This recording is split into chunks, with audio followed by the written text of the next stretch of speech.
সকলকে জানাই স্বাগতম। সকল শিক্ষকদের প্রতি শ্রদ্ধা জ্ঞাপন করি। বড় দাদা দিদি তাদের এবং প্রিয় নবীনদের জানাই আন্তরিক শুভেচ্ছা। নব আনন্দে জাগো আজি নব রবি কিরণে, শুভ সুন্দর প্রীতি উজ্জ্বল নির্মল জীবনে। প্রিয় নবীন, নতুন শিক্ষা জীবনের শুরুতে কিছু চ্যালেঞ্জ আসতে পারে। নতুন পরিবেশ, নতুন মানুষ এবং নতুন পাঠ্যক্রম। কঠোর পরিশ্রম, ধৈর্য এবং সঠিক নির্দেশনা অনুসরণ করলে এই সকল বাধা অতিক্রম করা সম্ভব। আমরা সনাতনী যে বিশ্ববিদ্যালয়ের সনাতনী শিক্ষার্থীর সংখ্যা খুবই কম, একটা পরিবার সম বলা যায়। তো আমি এখানে আসার পরে একটা সরস্বতী পূজা দেখেছি, দোল উৎসব দেখেছি। তো এখানে আমরা সবাই যদি একসাথে অংশগ্রহণ করি, তো আমার মনে হয় যেহেতু আমরা পরিবার থেকে দূরে থাকি, তো আমার মনে হয় আমরা এই সকলে যদি অংশগ্রহণ করি তবে পরিবারের মতোই আনন্দ উপভোগ করব। পরিশেষে সকল নবীনদের প্রতি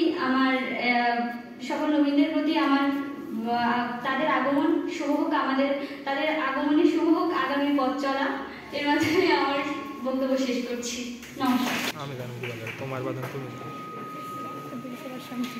রবীন্দ্র বিশ্ববিদ্যালয় বাংলাদেশ সনাতনী শিক্ষার্থীদের নবীনবরণ আলোচনা সভা সাংস্কৃতিক অনুষ্ঠানে উপস্থিত ও অভিনন্দন। তোমাদের আগমনে এই শিক্ষা প্রতিষ্ঠান ও আমাদের সনাতনী পরিবার আরো উজ্জ্বল ও সমৃদ্ধ হয়েছে। আমরা সনাতনী পরিবার গর্বিত। তোমরা আমাদের সনাতনী পরিবারের নতুন সদস্য। আজ আমি তোমাদের বড় ভাই হিসেবে কিছু কথা বলতে চাই, যা তোমাদের এই নতুন যাত্রায় সহায়ক হতে পারে। তোমরা আজ আমাদের সনাতন পরিবারের সাথে এক নতুন অধ্যায় সূচনা করতে যাচ্ছ। এই শিক্ষা প্রতিষ্ঠান ও আমাদের সনাতন পরিবার ভবিষ্যৎ তোমাদের দ্বিতীয় বাড়ি, যেখানে তোমরা নতুন কিছু শিখবে, পাশাপাশি নতুন বন্ধু, অভিজ্ঞতা ও চ্যালেঞ্জের মুখোমুখি হবে। আমি জানি এই নতুন পরিবেশে শুরুটা কিছুটা অস্বস্তি হতে পারে, কিন্তু সময়ের সাথে এই অস্বস্তি কেটে যাবে। তোমরা ধীরে ধীরে এখানকার প্রতিটি মুহূর্ত উপভোগ করতে শিখবে।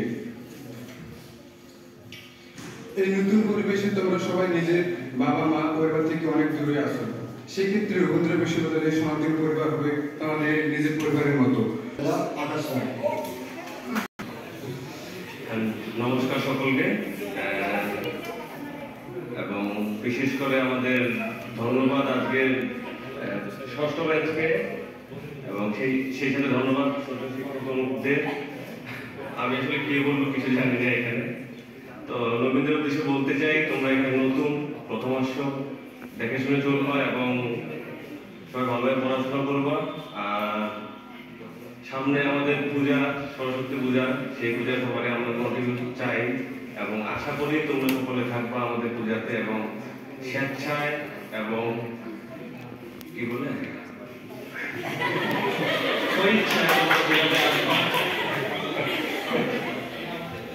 ঠিক আছে। সবার জন্য শুভকামনা, ধন্যবাদ। আমাদের শ্রদ্ধেয় শিক্ষক মন্ডলী, আমার সহপাঠীবৃন্দ এবং জুনিয়র ছোট ভাই বোনের সবাইকে অনেক প্রীতি ও শুভেচ্ছা এবং নমস্কার দিয়ে আমি আমার বক্তব্য শুরু করছি।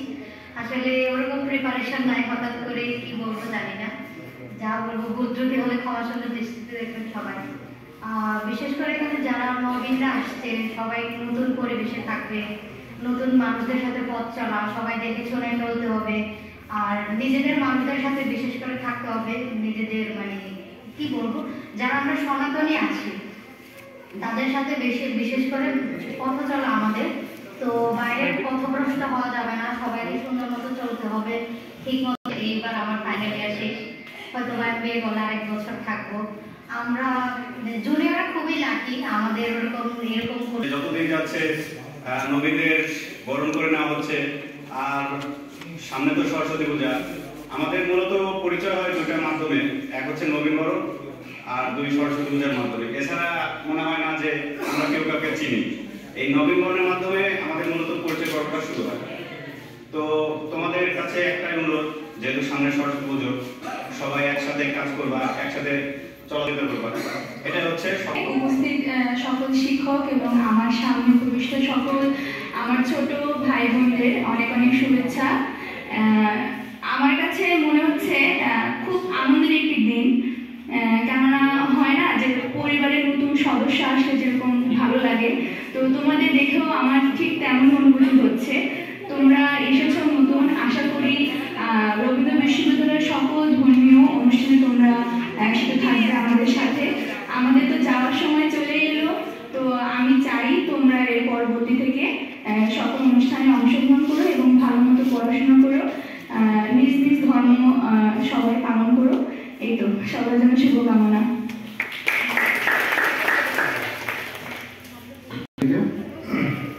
তোমাদের শিক্ষা জীবনে প্রতিটি ধাপে শিক্ষকেরা তোমাদের গাইড হিসাবে কাজ করবে। তারা শুধু তোমাদের পাঠ্য বইয়ের জ্ঞানই দিবেন না, বরং মূল্যবান শিক্ষাও দিবেন, তোমাদের আলোকিত করবেন। তাদের প্রতি সবসময় শ্রদ্ধাশীল থেকো, তাদের কাছ থেকে যতটা সম্ভব শিখো, চেষ্টা করো। তারা তোমাদের মেন্টর, যারা তোমাদের জীবনের প্রতিটি পদক্ষেপে সঠিক দিক নির্দেশনা দিবেন। এবারে বক্তব্য রাখবেন শ্রদ্ধেয় শিক্ষক তন্ময় কুমার পাল, প্রভাষক, সঙ্গীত বিভাগ। রবীন্দ্র বিশ্ববিদ্যালয়ের পক্ষ থেকে নবাগত সকল নবীন শিক্ষার্থীদেরকে জানাই আমার অশেষ শুভেচ্ছা ও স্বাগতম।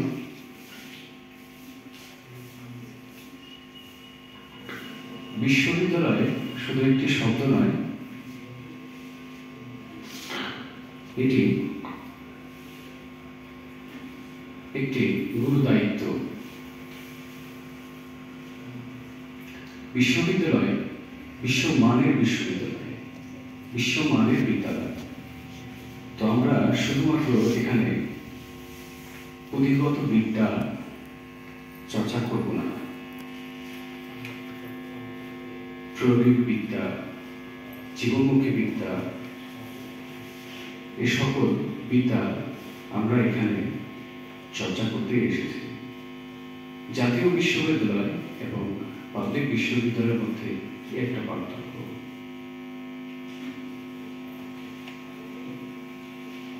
যদিও বা আমাদের এখানে কিছু সীমাবদ্ধতা রয়েছে, আমাদের ক্যাম্পাস নেই, তারপরেও আমরা চেষ্টা করব এই ছোট্ট পরিসরে, এই ছোট্ট জায়গাকে আমাদের নিজের ঘর বলেই ভাবব।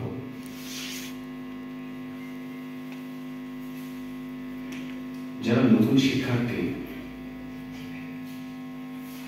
তারা নতুন এসছে, নতুন পরিবেশ। নমস্কার।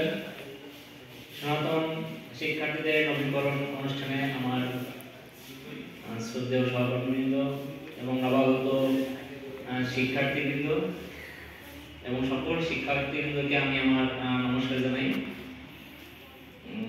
আজকের এই নবীনবরণটা আপনাদের জন্য যারা নবাগত একটু ব্যতিক্রম, এই অর্থে যে আপনাদের এই সনাতন জ্যেষ্ঠ ভ্রাতা এবং বোনেরা আপনাদেরকে সাদরে গ্রহণ করে নিচ্ছে। এর একটি তাৎপর্য আছে, সেটি হচ্ছে আমরা জানি যে সনাতন ধর্ম পৃথিবীর আদি এবং প্রাচীন ধর্ম। আমরা বিশ্বজনীনতার কথা বলি, আমরা ভাতৃত্বের কথা বলি। এই বিশ্বাস এবং ব্যবস্থা আবহমান কাল ধরে চলে আসছে। আমি আশা করব এই নবাগত শিক্ষার্থীরা আপনাদের যে প্রধান উদ্দেশ্য, জ্ঞান অর্জনের পাশাপাশি নিজ ধর্মীয় স্বাভিমান বজায় রাখবেন এবং নিজের ধর্মকে গৌরবের সাথে প্রতিষ্ঠা করবেন এবং ধারণ করবেন। এবং এই পরিবর্তিত পরিস্থিতিতে আমাদের যে জীবন ধারার পরিবর্তন, সেখানে যাতে আমরা সনাতন সমাজ, সনাতন বিদ্যার্থী আপনারা সবাই যাতে নিজের লক্ষ্যে পৌঁছাতে পারেন, দেশ ও জাতির কল্যাণে নিজেকে নিয়োজিত করতে পারেন, সেই শুভকামনা থাকবে। আর আমাদের যে এই সংগঠনের একটাই উদ্দেশ্য থাকে সরস্বতী পূজা, তাহলে তো এই সংগঠন অতি ক্ষুদ্র একটি পরিমণ্ডলে আমরা আটকে ফেললাম। তো আমাদেরকে এই দৃষ্টিভঙ্গি থেকে বেরিয়ে আসতে হবে। আমরা অনেকদিন ধরে চেষ্টা করছিলাম এই একটা অবস্থান থেকে বেরিয়ে আসার জন্য। তো সেখানে এটি একটি বড় পদক্ষেপ হিসেবে আমি মনে করছি। গীতা দানের মতো করে, উৎসবের মতো করে কিছু কিছু অনুষ্ঠান হয়েছে, কিন্তু আজকের অনুষ্ঠানটি আমার মনে হয় যেন এই ভাবের আদান প্রদানের জায়গায় অতীতের সকল অনুষ্ঠানকে ছাড়িয়ে গেছে।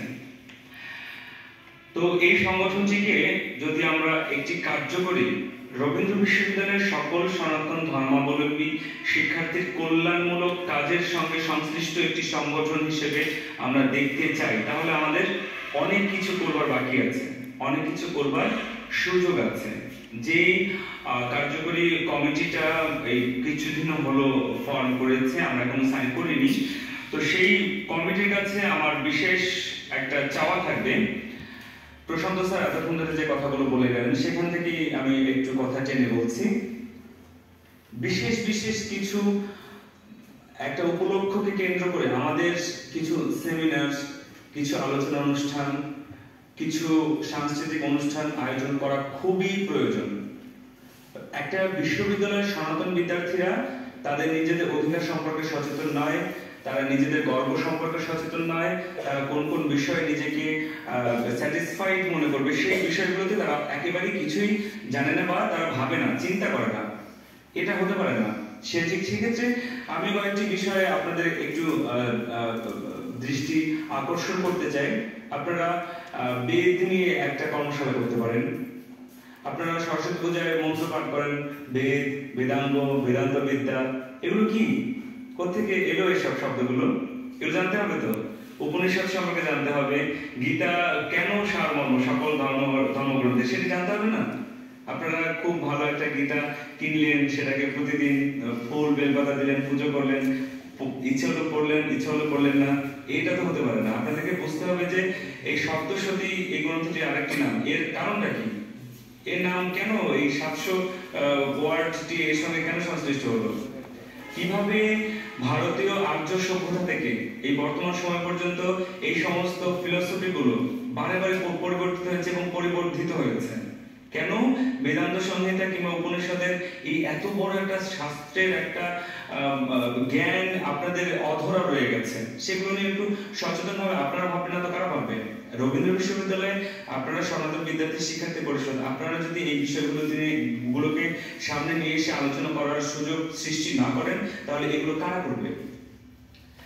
আপনারা তরুণ, আপনারা যুবক, আপনাদের মধ্যে এখন নতুন কিছু করবার একটা অদম্য স্পৃহা কাজ করছে। আপনারা বিশ্ববিদ্যালয়ে পড়ছেন, উচ্চতর শিক্ষা গ্রহণ করছেন। উচ্চতর শিক্ষার ক্ষেত্রে এই যে বিষয়গুলো আমি উপস্থাপন করবার চেষ্টা করলাম, এই বিষয়গুলোকে আপনারা আপনাদের নিজেদের কল্যাণের জন্য নিয়ে আসতে পারেন। সমাজ গঠনে এবং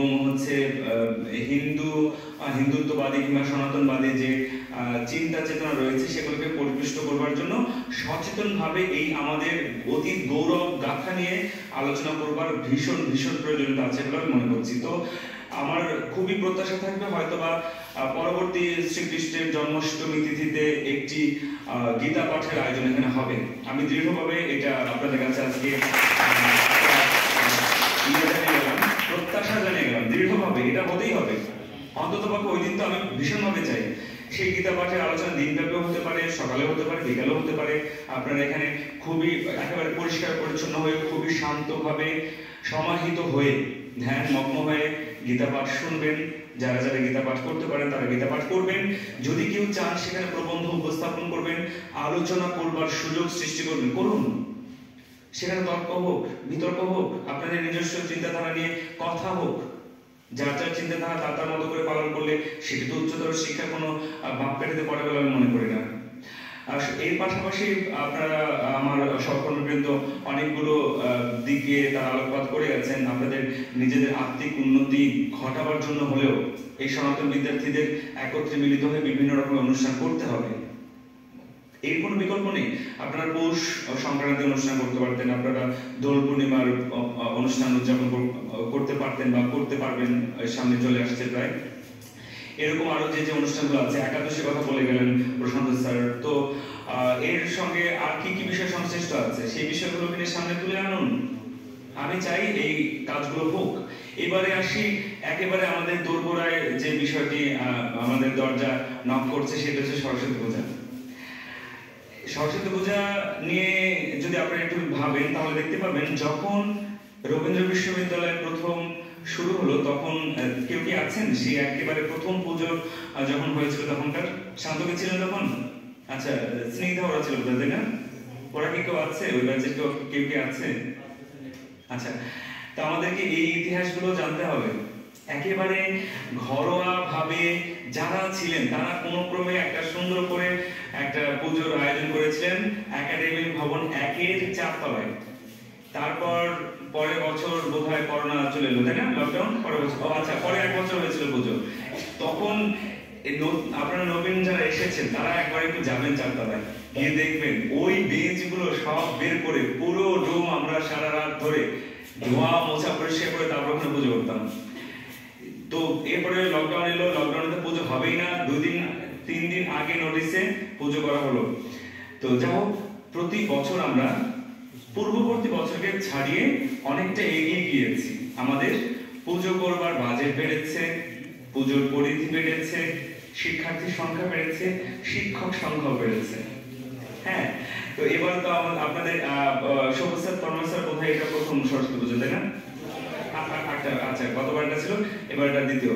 তো গতবার আমরা এই কনফারেন্স হল রুম এখানে পুজো করেছিলাম। তো তখন তো এটা ওপেন ছিল। কেউ কিছু বলছেন?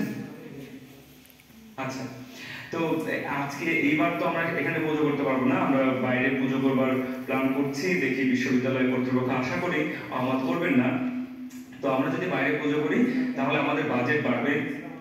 ভয় কি? শিক্ষার্থীর সংখ্যা তো বেশি। আমাদের এবার যেটা করতে হবে, সরস্বতী পুজোটাকে অতীতের যে কোনো পুজোর চেয়ে, যে কোনো উৎসবের চেয়ে অনেক বেশি বর্ণাঢ্য আয়োজন করতে হবে। হ্যাঁ, আমাদের সেখানে প্রত্যেকের ইনভলভমেন্ট 100% ছাড়িয়ে যেতে হবে। হ্যাঁ, তাহলে আমরা একটা উদাহরণ সৃষ্টি করতে পারবো পরবর্তী বছরের জন্য। যেন চ্যালেঞ্জ, দেখা যাক পরবর্তী বছরে এর চেয়ে ভালো পুজো হয় কিনা। আমরাই করবো, আমরা নিজেদেরকে চ্যালেঞ্জ দেবো। সমস্যা কোথায়? এর জন্য কি প্রয়োজন? এর জন্য প্রয়োজন হচ্ছে সবার ইনভলভমেন্ট। একেবারে প্রথম বক্তা থেকে শুরু করে আমার পূর্ববর্তী বক্তা পর্যন্ত সবাই একই কথা বলেছেন যে ইনভলভমেন্ট বাড়াতে হবে। আপনারা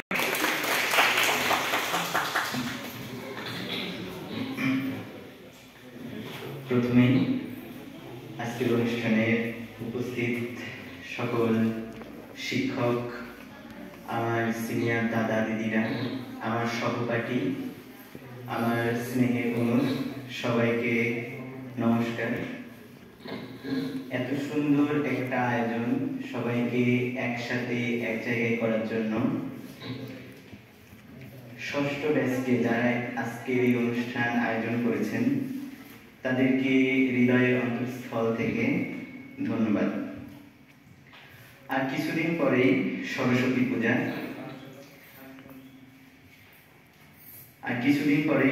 পূজা, আমরা সবাই একসাথে এক হয়ে একটি সুন্দর পরিবেশে এই পূজাটাকে উদযাপন করতে চাই। এবং আমি 3 বছর সরস্বতী পূজায় এখানে ছিলাম। আশা করি প্রত্যেকবারের যে ভালো খারাপ সব মিশিয়ে এটা একটা অবস্থা, এইবার তার থেকেও আমরা ভালো করতে চাই। এবং গত বছরের থেকেও এইবার যাতে সরস্বতী পূজা আরো ভালোভাবে সবাই মিলে একসাথে হয়ে উদযাপন করতে পারি, তার জন্য সকলের প্রতি আমার আহ্বান থাকবে। শিক্ষক বলে গেলেন যে আমরা একত্রিত খুব কম হই।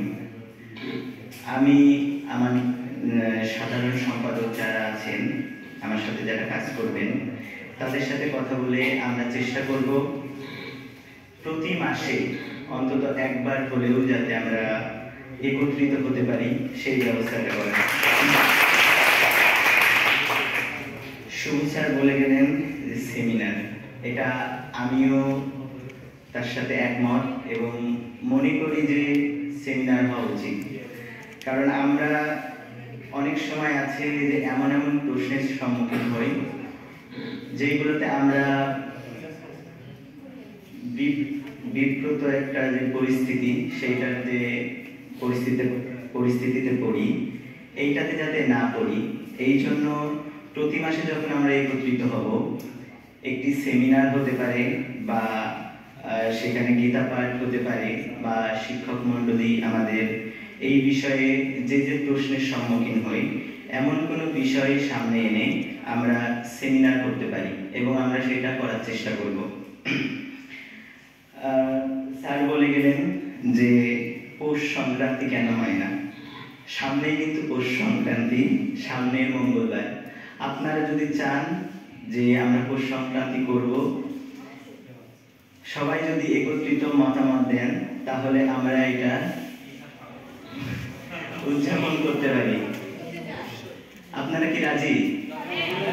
রাজি থাকলে আমরা সেই পরিবেশটা সৃষ্টি করতে পারি এবং সবাই যে আমরা সনাতনী একটা পরিবার, আমরা সবাই নিজের বাড়ির মতো একটা পরিবেশ সৃষ্টি করে সরস্বতী পূজাকে আরো ভালোভাবে উদযাপন করতে চাই এবং সেখানে আমরা সবার উপস্থিতি কামনা করি, সবাই একসাথে যে একত্রিত হয়ে কাজ করা। আমরা গতবার দেখেছি যে অনেকে আছে 4-5টা গ্রুপে, যারা কাজ করছে তারা কাজ করেই যাচ্ছে। এমন যেন না হয়, সবাই সবার জায়গা থেকে একত্রিত হয়ে কাজ করে এই পুজোটাকে সঠিকভাবে শেষ করে আমরা তারপরে আমরা চাইবো আমাদের যে কমিটি আছে পূজার 15 থেকে 20 দিনের মধ্যেই আমরা পরবর্তী যে আমাদের কত বাজেট হয়েছিল আমরা যে হিসাবটা দেখানোর চেষ্টা করব। এখানে যারা আজকে ষষ্ঠ ব্যাচ যাদেরকে বরণ করে নিল, সপ্তম ব্যাচ, তাদের সকলের প্রতি আমার আন্তরিক শুভেচ্ছা ও অভিনন্দন দিয়ে আমি এখানে আমার বক্তব্য শেষ করছি। ধন্যবাদ।